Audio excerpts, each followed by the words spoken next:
Hi, everybody. It's Chris Stewart here at Flipping the Focus. And today I thought I would share with you a social bookmarking tool that I've been using in terms of my own study and research. And I really do think it has helped me to improve my workflow as well as my ability to think critically when I'm working in an online environment. So you'll notice that I'm reading a particular article about fact fluency or developing computational fluency in mathematics.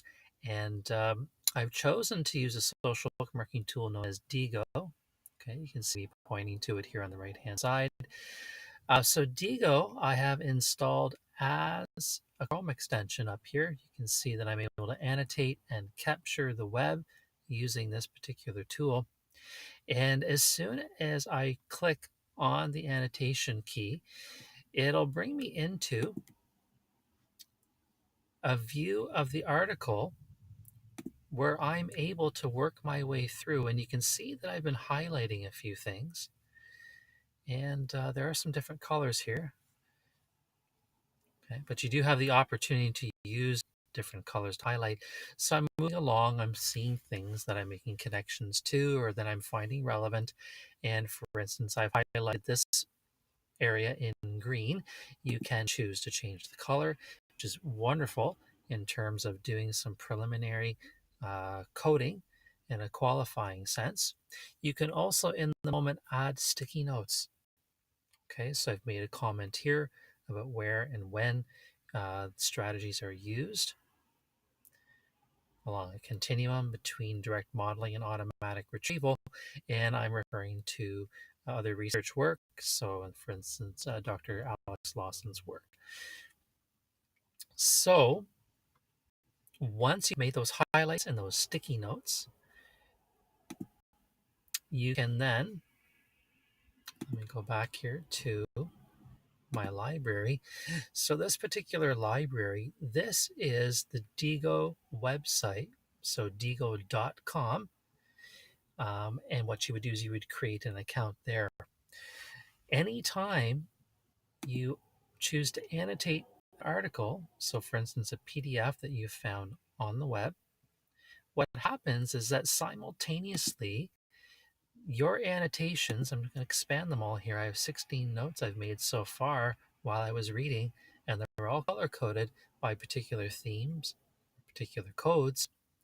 So as I've been reading, these comments are being simultaneously uploaded to the cloud. The great thing about having these comments stored here, and there's a couple of them that I've identified so far, and one is this. You'll notice the last comment I made or highlight I made about memorization. I can go to these three dots, and I now have the ability to change the color. I can delete. I can go to the highlight in the article. I can also edit that note. By editing, you can see that I've actually added additional information onto that earlier. Okay, so that messaging also comes up in the guide to effective math instruction. So we can generally see that within that guide. So that's a wonderful tool, and that when you go back and reread, I guess, not so much the article, but what you've written to consolidate your learning, you have the opportunity to add more detail. Okay, and it's with maintained and organized fashion. Another thing that's great about having this here is that you are able to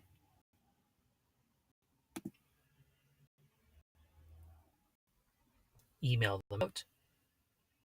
You can actually share it to a group. So if you have a particular group online that follows you, then they'll have access to that. And you can add it to what is called an outliner. The neat thing with the outliners is it's more or less, I would say, a grouping of or a collection of the annotations of the articles you've made. So I've made a few groups here already. And in this one, once I'm done, I will eventually add it to numbers and operations.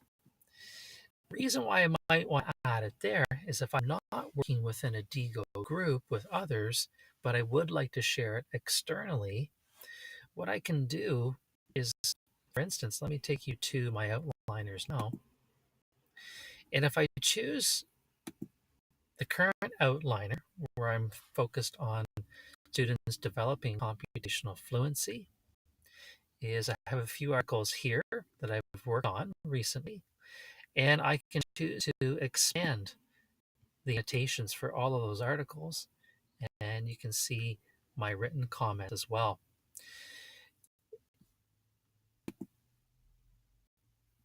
These comments can be exported, and also using the print feature.